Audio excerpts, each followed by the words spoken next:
Hello everyone, I'm AndyDavo and welcome to another replay analysis video.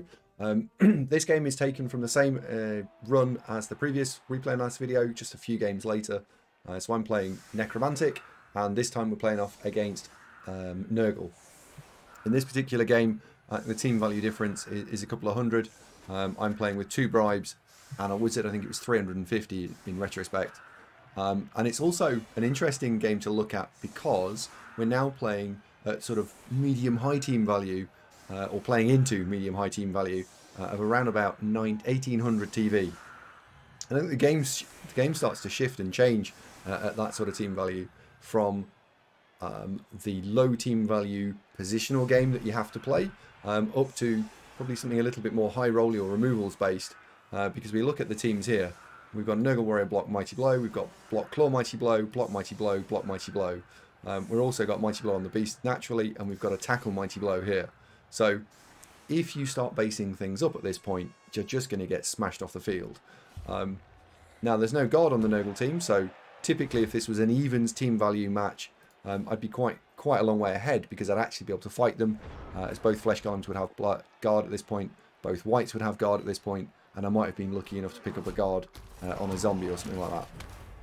So setup for me now is to try and contain the team and take minimal damage, and then start chipping away at things. So we've got the wizard and the 2 bribes, so the strategy for me is to now try and control not really the centre of the field like it was in the previous replay note video. In fact, I'm not going to try and control anything. What I want to try and do is try and split this team apart, and you're not going to do that over one turn. In fact, you're probably not even going to do it over 2 or 3 turns. I'm going to have to try and do it over a much longer period of time. So I want to see where the ball goes, and if he brings the ball to here, I want to be over here. If he brings the ball on this side, we're going to try and sort of lever into that.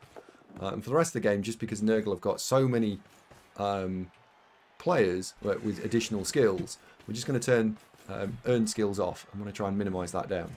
So he's knocked over my blodging Flesh Golem, which is annoying. But if I can keep him on the field, he'll do an awful lot of work slowing things down. Or he can just get casualties. Right, okay, I haven't actually looked at this replay other than the time I played it. So, first of all, let's look at turn 1. We've got the wizard. We don't have high agility, so I can't just go straight through there. What I need him to do is I need this team to be split apart. And so if I can just take these 2 players here and just make them not part of this collective pack here, that when this lot moves that way, these 2 don't follow him. Now it's my 10 versus his 9. So the following turn, I'm looking to try and isolate these 2 off, so that the rest of this team continue to move in that direction, and it's his 7 versus my 10. And then at some point, all of my players, maybe on turn 4, will start to come back this way and pressure the ball.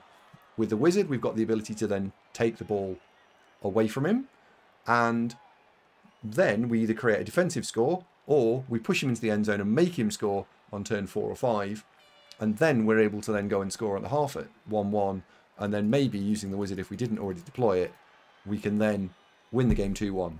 So if I then take, that's my strategy. Now, alternate strategy would be, well, let's stick some players in the way here, and we'll just try and stand, delay, right? Sure, you've seen that from lower team value games, where you just put players in the crosses here and just say, thou shall not pass, right?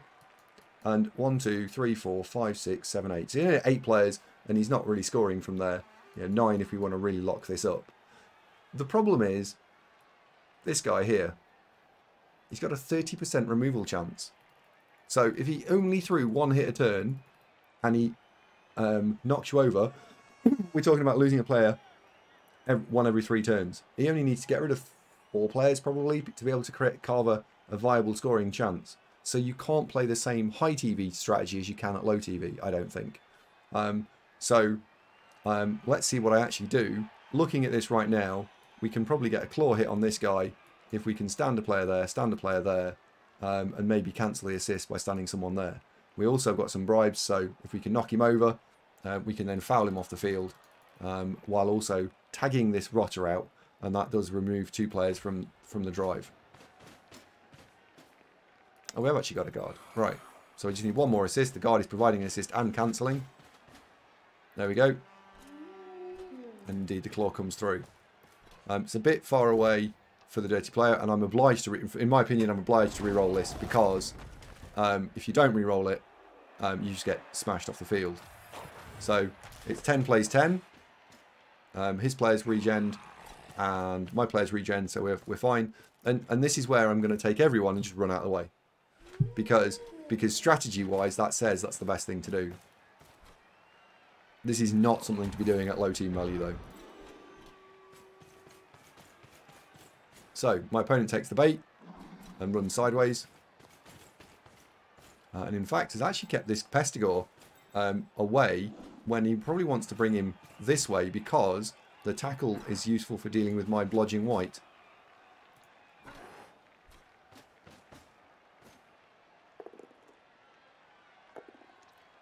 Okay, greed reroll on the pal there for the wolf. And that's going to cause me a problem because that's also going to then mean that he's going to get 2 dice here. He gets the pal there as well. The rest of this is fine, but we are now splitting the team up a little bit.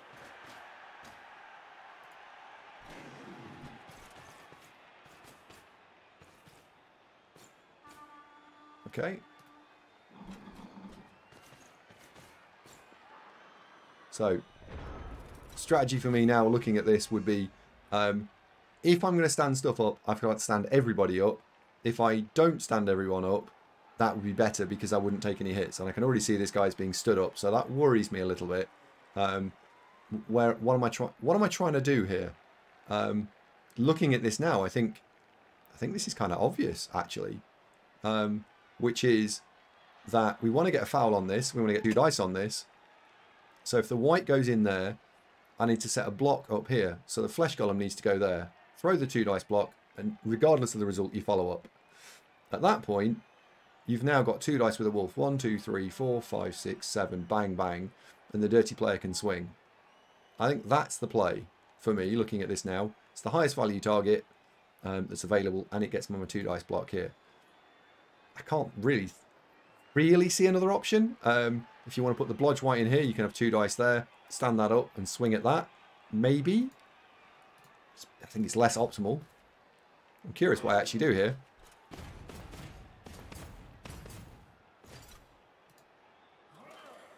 Okay, so actually I've changed strategy here, which is, well, you've committed 4 players up here. So if I go and commit everyone back down here now, with the wizard in hand, I'm going to be threatening you, and we're going to give up on the strategy of fouling. I think in retrospect, I don't think that's the right play. And then I have to stand everything up because I want to try and keep everyone away. The only play you don't stand up is this one, because that then means that he walks forward and the beast gets a friend to stand next to. If you don't stand up, one of these has got to walk around here. So interesting to see how I played it in real time one way, and I think looking at this now, I might play this out in a different way.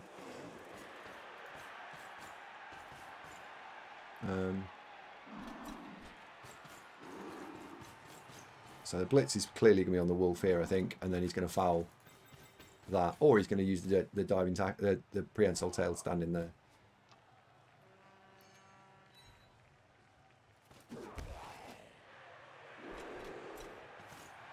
That's super dangerous.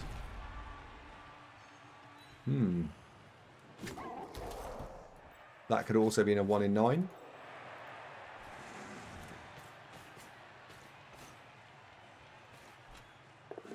Notice here, if you're fouling, both in this rule set and additionally in the other rule set, that is not the most optimal way of fouling. If you run around the side here, you get the 2 assists, but because my player is not an opposed assist that's cancelled out, he was only getting 1 assist there, and he rolled 5, and he could have had 6, 7, 8. He wouldn't have broken armour, but he'd have actually matched the armour in this instance.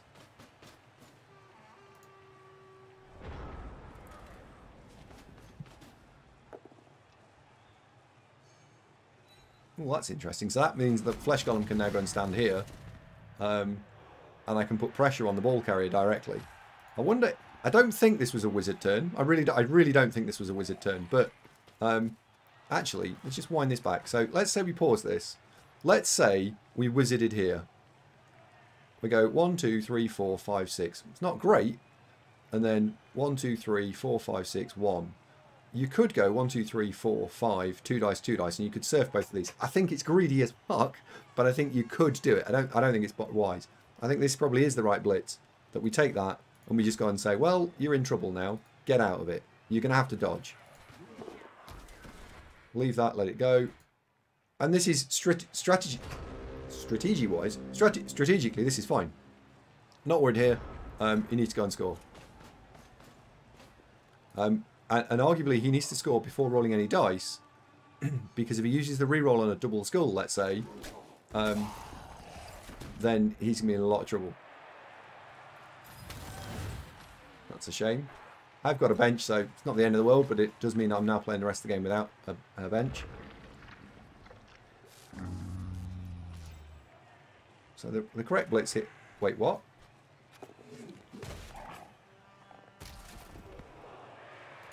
Okay. So if that had been a sending off, well, it wasn't, but it could have been. I guess that's just showing turn ordering there. And that could have been a 1 in 9. Wow, okay. I guess this is a game. I have genuinely not seen this before. But I think this is showing that sometimes you don't necessarily, if you don't go back and watch your own games, you might not see the inconsistencies in your play. We'll call him K. K scored. Well played. Okay. Right. So now this game should play it as a 2-1 victory because he scored early. We've got plenty of time. I'm sat on 2 re-rolls. I've got a wolf that's going to be movement 8 that's going to score. This should be fine.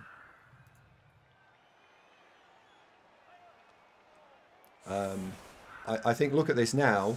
I'm looking at trying to dominate out these guys. I don't care if I get any removals at all. It doesn't matter because he's got 11. We've got 11. All we need to do is just knock these over. Removal of some description would be amazing. What I've got to be careful of is that I've only really got the 2 whites and this wolf, wherever it's gone. This one available as pieces that can move around easily.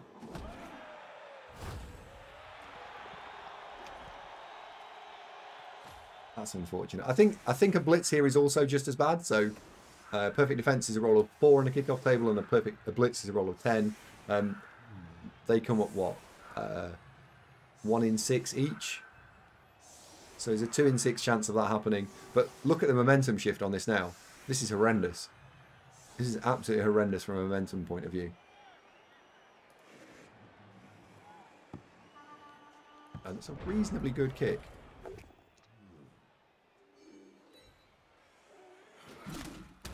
That doesn't change anything. You've got 2 dice there. Now, look, pause this for a second. Look how unsafe the ball is, right? So if that's a double skull or that's a double skull, we've got a problem. I haven't gone and secured this, and I think that seems super important that we go and secure this, because if I don't secure it and then something goes wrong, I'm ruined. I think you give up on the foul here and you just take everything, the remaining 3 players away. Anything else is just asking for trouble. So we'll have to come back to this.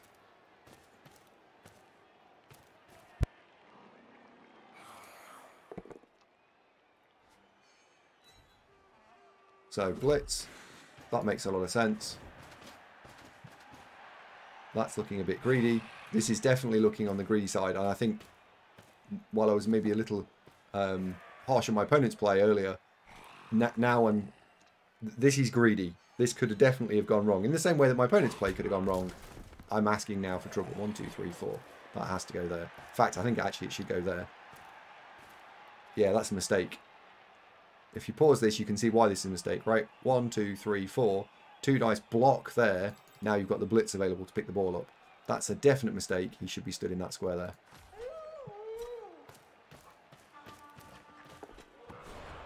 And I think you're actually obliged to re-roll that.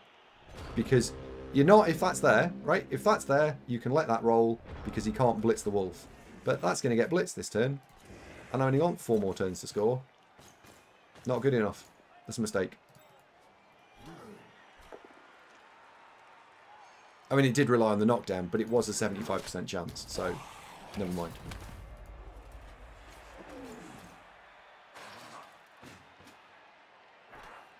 Opponent should just come and swing through here. I don't think he necessarily needs the tackle guy at the back now, as long as the wolf stays up. Oh my word! Okay, never mind. Oh, right. Okay, that's a real big miss.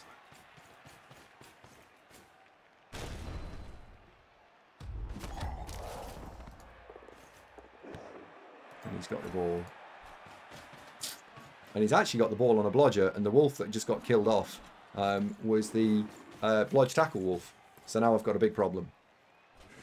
How do you solve this? I think the only realistic way of solving this is we know that wolf can go here. I think you just have to go chase. You just have to go chase pows, right? I've got 6 dice to find a pow, and you just have to find a pow. I think that's a reroll.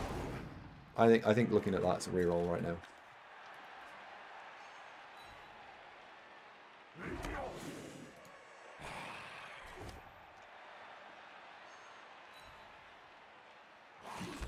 Because he's going to be able to bring this guy through. And I mean, how do you defend this now? The only way that I possibly can do something now is dodge this guy away. And then maybe we're okay? He's got to dodge.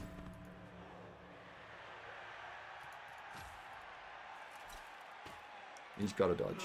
And I think he dodges there. In fact, no, I don't think he does dodge there. He goes and dodges there, right?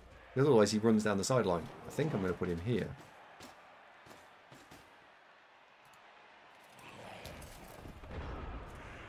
Okay. Nice.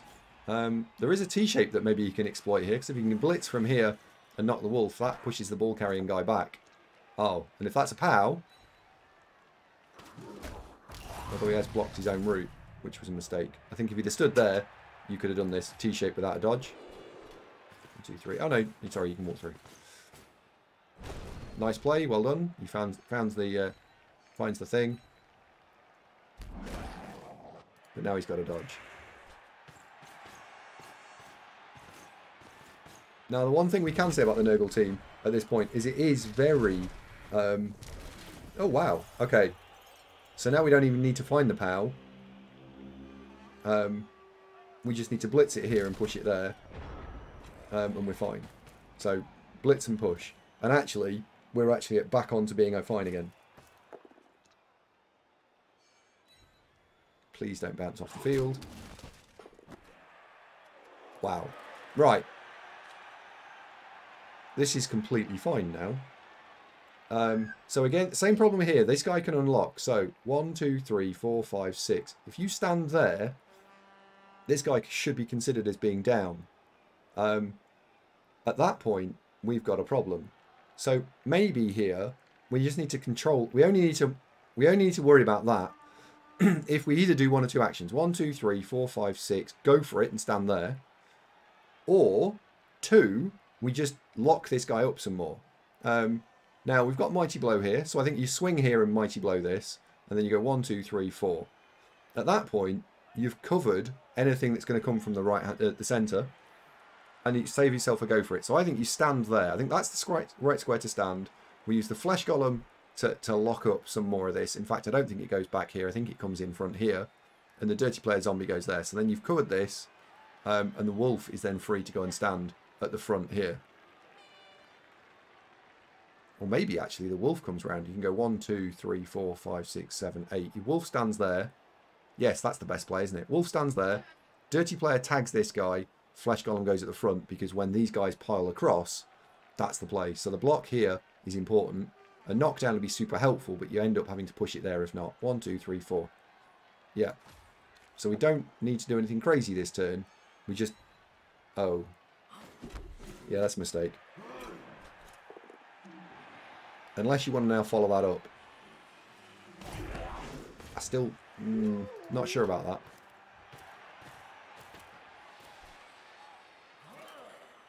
So this guy could now stand here and cancel this out. Oh no! Oh, that's a mistake. That's a horrendous mistake. So that double one didn't need to be rolled. Yes, it was a double one. And yes, he then went and stood against the edge of the pitch. And yes, it bounced off. We didn't need to do that. Like, this guy here made a double one and didn't need to do it and got punished for it. And the following turn, we made a double one, didn't need to do it, got punished for it. That's a mistake. And now it's cost me my dirty player as well, who could have moved first. So there's a compound interest mistake there, right? Gets removed, didn't need to do it.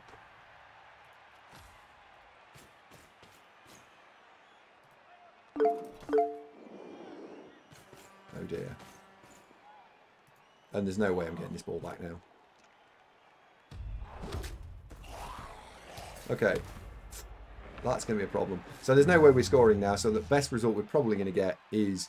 the best way we can play this out now is to score quickly in the second half. I've got to somehow stop the score now. He's got to score quickly in the second half and then turn him over. Thankfully that failed. And these things are movement 5. So movement 2 when they stand up, 1, 2 and 2 go for it. So he can just score and we've got this. 1, 2, 3, 4, 5, 6. Okay. So we're going to have to give up on the score. Or not. We still believe the score is on.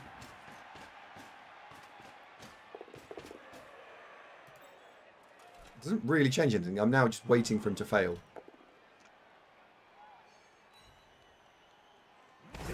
And because of that fail, we've not fouled anything, I think, in 3 turns?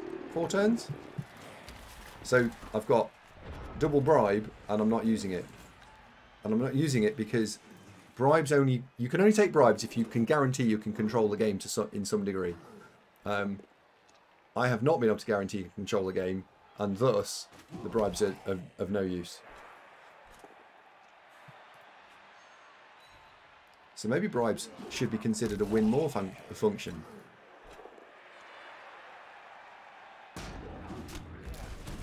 Or certainly a bribe. Yeah, double bribes is probably win more, right? Single bribe, maybe you can consider it as a win function because it stops piling on things. That's a nice blitz. Because even if he fails to pick up, which is the fail state I'm thinking about, right? Even if that's not stunned, how am I going to get out and throw the ball? I'm not. So that was actually a good blitz. And then we're saved by the fail. He didn't have a reroll and he was throwing a lot of dice, so I think it can be argued that while the blitz was great, or not, because actually he had got no rerolls. At least the angle of the blitz was good. So we're setting up a V here so we can push him into the hole and then push him off. And hopefully we can kill him. Nope. And then nope.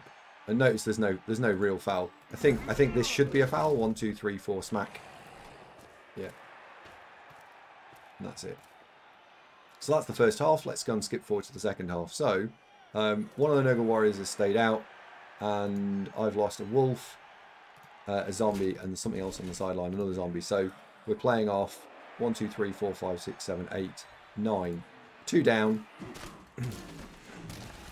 But what I should be doing here is fouling. Something needs to get fouled in the face.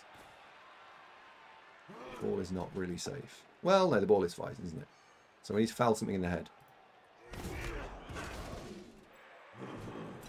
1, 2, 3.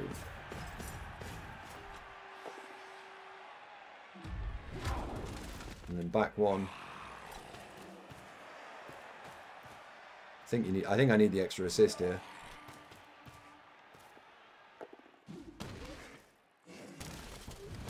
Nope, didn't need the extra assist. But I think I should have had the extra assist. And now they pick up the ball. Because it's against the side of the pitch, you have to re-roll this. Oh god. And it goes off. So when it's thrown in, it's got 3 different directions it can go. If you roll a 1 or a 2, it comes south. 3 or 4, it comes straight across. 5 or a 6, it goes up.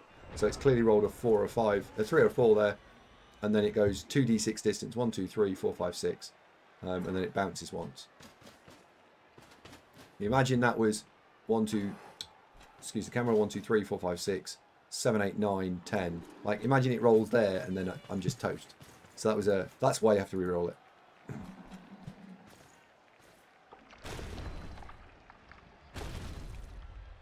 He doesn't have block, but he does have tackle.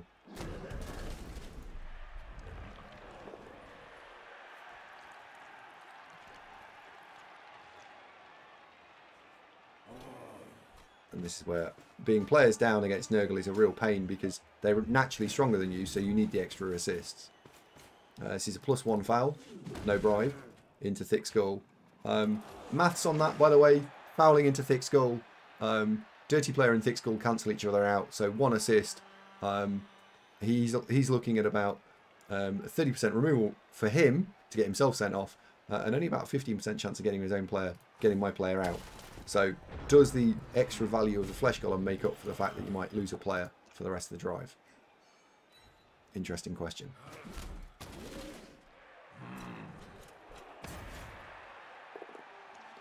Now this is worth fouling in the head. Or not, because he just got rid of it. Never mind. So let's tag out the Blodge player. I think the rest of this turn we should be looking at trying to just get in front here. Yeah. Just get in front of this, so if you fail to pick up again, you're not ruined. 1, 2, 3, 4. If I'd have pulled the white across by 1 here, we don't need to commit the Dirty Player. And then by not committing the Dirty Player, which is what he wants to blitz, that would be a lot stronger. You've got to let that slide. It's on 2 rerolls. And I think actually he should have been stood there, right? He didn't need to make that go for it. Just stand here. Support this guy. Because if I'm him, I'm blitzing here and standing in front of myself.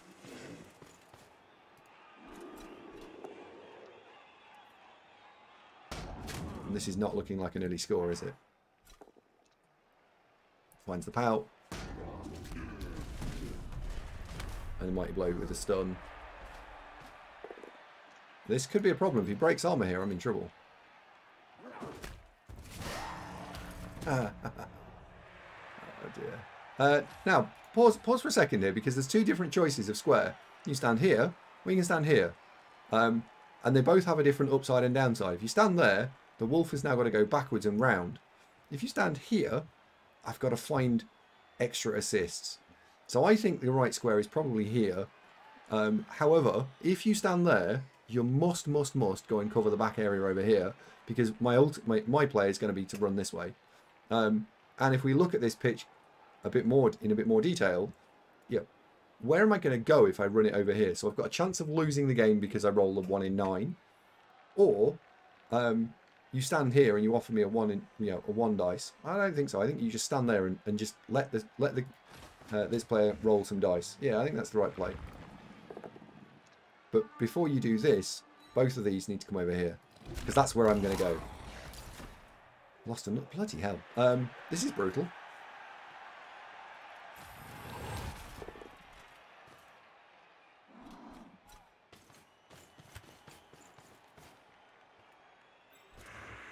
No, this guy should be over here.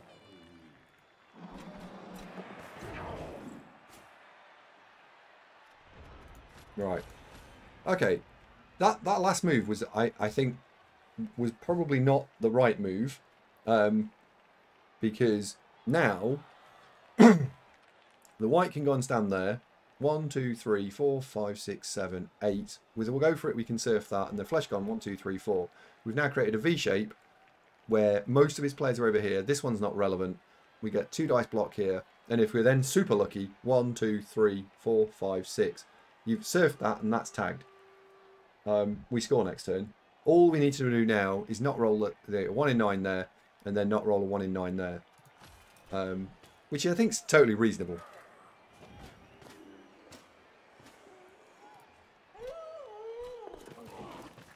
Okay.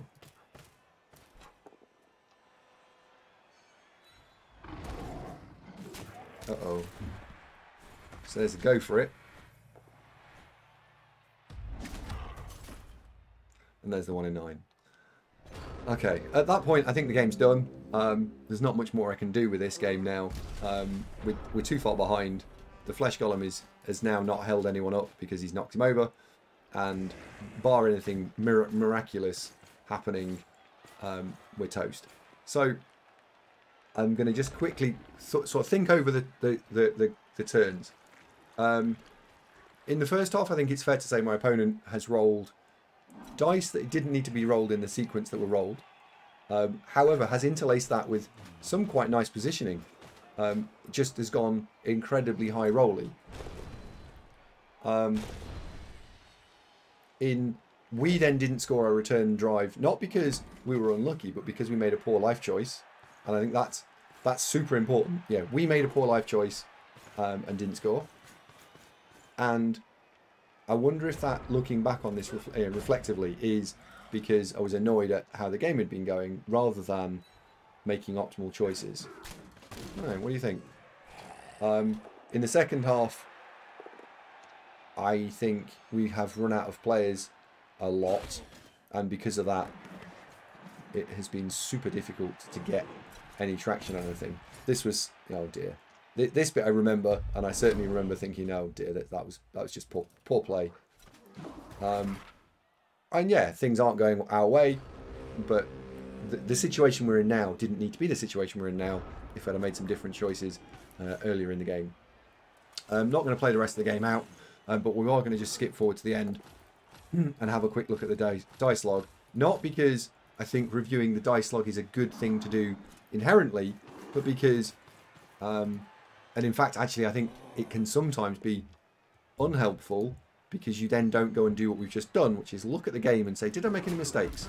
You know, screw the dice. Did I make any mistakes? And I think the answer to this question is, yes, I did. I made quite a big one, which should have been at 1-1. And if I'm at 1-1, I then still have got the wizard. I'm going in 1-1, receiving, holding the wizard, and we probably go on and win this game, despite having bad luck. So in fact, I'm not actually going to go and look at the dice log. You'll just have to wonder and ponder whether it's worth looking. And we'll draw the video to a close. If you did enjoy the content, please leave a like and subscribe. This is the sort of stuff that I try and go over the coaching sessions. So if you're interested in one of those, just send me a message on Discord. And also, maybe I'll see you on the Twitch stream. Stream every Wednesday, Thursday, Saturday and Sunday, starting at around about 7 PM UK time. Till the next one, thanks folks. See you soon.